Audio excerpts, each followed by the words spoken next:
Predator Badlands est enfin sorti au cinéma, marquant le grand retour de la franchise au grand écran et introduisant des choses jamais vues dans les films auparavant.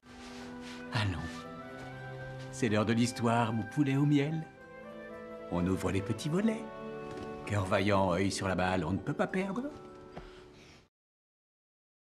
Réalisé par Dan Trachtenberg, à qui l'on doit également Prey et Predator Killer of Killers, ce nouveau film se distingue par une approche étonnamment originale pour une franchise vieille de près de 40 ans. Alors que les précédents films pouvaient être qualifiés de films d'horreur de science-fiction, Badlands met le monstre à l'honneur dans un récit d'action-aventure inédit pour les fans de Predator. Bien que l'histoire de Predator Badlands soit déjà incroyablement originale, la fin du film laisse présager des changements encore plus importants en cas de suite. Après avoir disséminé quelques indices tout au long du film, Badlands propose une scène finale spectaculaire qui annonce le plus grand bouleversement de l'univers Predator depuis des décennies.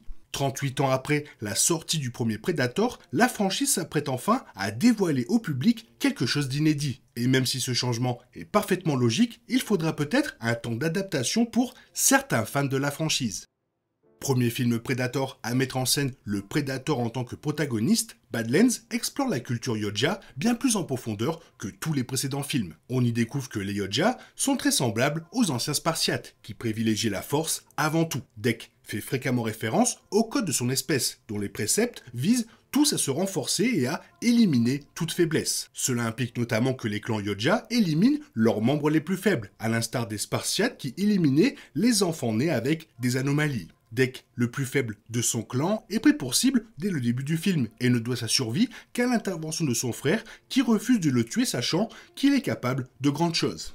De plus, le film Predator permet aux spectateurs d'en apprendre davantage sur le passage à l'âge adulte des Yoja. Pour mériter le titre de Yoja, il faut partir chasser afin de faire ses preuves. Dec entreprend ce voyage au cours du film et revient finalement avec un trophée, preuve de ses talents de chasseur. Ce rituel n'est pas sans rappeler la tradition comanche des peintres d'Empré, où Naru affronte un Predator. À l'issue de leur première chasse, les Yoja reviennent avec leur trophée pour s'affirmer au sein du clan et recevoir leur invisibilité, un outil essentiel de l'arsenal de tout Predator. Ces éléments permettent aux spectateurs de mieux comprendre qui sont les Yoja et comment ils fonctionnent en tant qu'espèce. La perception des précédents films Predator s'en trouve modifiée grâce à la reconnaissance de certains traits culturels propres à chaque Yoja. Alors que les Yoja sont organisés en clans, apparemment dirigés par le mâle dominant, nous avons eu le droit de voir le probable vrai chef du clan, la mystérieuse mère de Dec.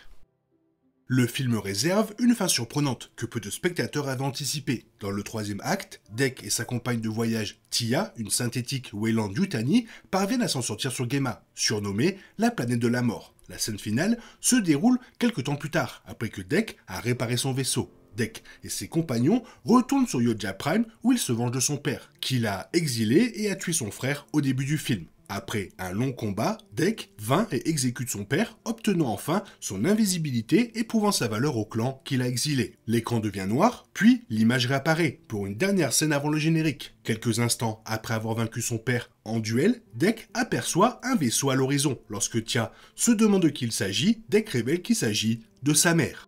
Il s'agit d'un moment majeur pour la franchise Predator, car il annonce l'arrivée d'une Yoja femelle, une créature jamais vue auparavant dans les films. Bien que des Yoja femelles apparaissent parfois dans les bandes dessinées ou les spin-offs, aucun des 8 films précédents n'en a jamais présenté une en prise de vue réelle. Il est surprenant que, dans une franchise qui a dépeint les Yoja à travers des siècles d'histoire, aucune femelle de cette espèce n'ait jamais été montrée à l'écran. Le film a pourtant semé quelques indices préliminaires suggérant l'existence de femelles, même si elles n'avaient jamais été vues auparavant. Lors d'une conversation avec Tia, Dec laisse entendre que son homologue, Tessa, est sa sœur. Il s'agissait peut-être d'un premier indice que les Predators possèdent bien des femelles, étant donné qu'il existe un mot pour sœur dans leur langue et que Dec semble comprendre le rôle d'une sœur au sein de la famille. Si le film a une suite, celle-ci aura l'honneur d'introduire enfin ce nouveau type de Yoja dans la franchise. Le film dispose d'une certaine liberté créative quant à la manière de procéder. Plutôt que de présenter les femelles comme étant similaires aux mâles, la franchise pourrait s'inspirer davantage de la représentation des xénomorphes dans les films aliens. Une reine Yoja constituerait assurément un développement intéressant de l'univers Predator, permettant à la franchise d'explorer bien plus en profondeur les rouages de la société extraterrestre.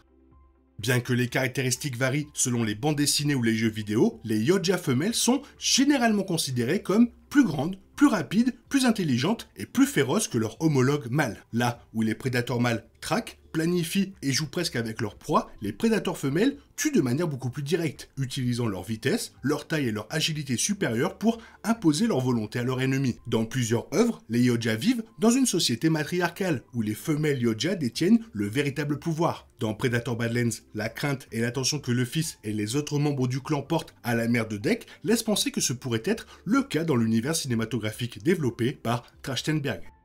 Si tel est le cas, cela bouleverse notre compréhension des Predators vus au cinéma. Même les Predators les plus anciens, les plus puissants en apparence, comme Greyback de Predator 2, pourraient paraître insignifiants face à leur homologue féminine. Il semble improbable qu'une Yoja puisse vaincre les Super Predators de Predators, ou le redoutable Roi Grendel de Predator Killer of Killers, mais cette possibilité semble désormais envisageable.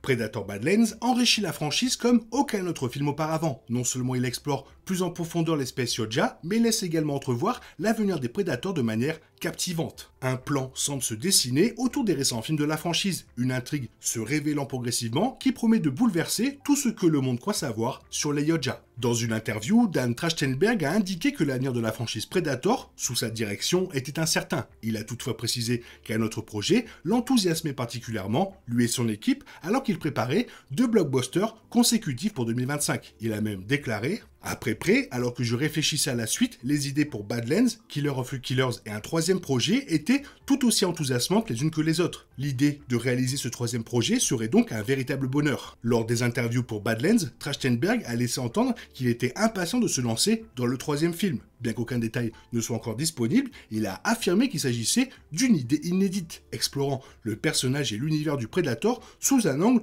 totalement nouveau. Il est fort possible que le concept d'un Predator femelle soit l'idée mystérieuse à laquelle il fait référence. Le fait que la conception de ce troisième projet ait eu lieu en même temps que celle de Predator Killer of Killers et Predator Badlands suggère un lien possible entre les deux films. Trachtenberg a déjà procédé de la sorte avec la scène post-générique supplémentaire de Killer of Killers, reliant ainsi près à l'anthologie animée. Le teaser à la fin de Predator Badlands pourrait donc bien être une introduction au prochain projet.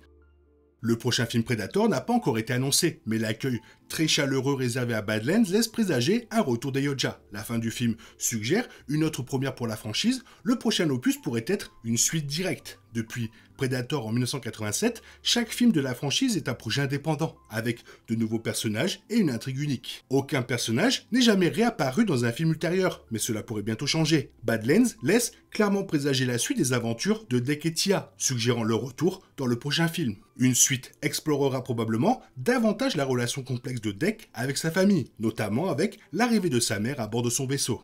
Les prochains films Predator contiendront très probablement d'autres références à la franchise Alien. Badlands comportait plusieurs allusions directes à Alien, la plus notable étant la présence de la société Weyland-Yutani. Weyland-Yutani est une force antagoniste majeure dans les films Alien, ses dirigeants n'hésitant pas à sacrifier leurs employés pour étudier les xénomorphes. Une autre référence est dissimulée à bord du vaisseau Yoja qui transporte Deke sur Gemma. Plusieurs crânes sont exposés sur le mur des trophées, confirmant une récente confrontation entre le Yoja et plusieurs aliens. Il s'agit également d'une référence subtile à Predator 2, qui montrait déjà plusieurs crânes de différents aliens, dont le xénomorphe, sur le mur du vaisseau Predator. Le réalisateur Dan Trachtenberg a ouvertement exprimé son désir de réaliser un troisième film Alien vs Predator, sans toutefois confirmer qu'un tel projet soit en développement. Il est néanmoins plus que évident que les deux franchises aient connu un regain de popularité ces dernières années. Predator est plus populaire que jamais grâce aux 3 films de Trachtenberg, tandis que Alien a récemment fait son retour avec des projets comme Alien Romulus et Alien Earth, qui d'ailleurs est renouvelé pour une seconde saison. Tout est réuni pour un nouveau crossover entre ces deux univers. Ce n'est qu'une question de temps avant qu'ils ne s'affrontent pour la première fois en près de 20 ans, et voir Deke ajouter un trophée à la salle. Que du bon et que des choses intéressantes pour la franchise Predator, surtout les femelles Yoja, qui sont clairement incroyables depuis un certain temps. Toi, qu'est-ce que tu en penses? Fais-moi part de ton avis dans la zone commentaire et de ton niveau de hype pour la suite. Sinon, comme d'habitude, bisous bisous, bye bye. Il est impossible de compter sur les autres de nos jours. On est obligé de tout faire soi-même. Je me trompe? Rien de grave. J'avais tout prévu. Où va le monde? Je vous le demande.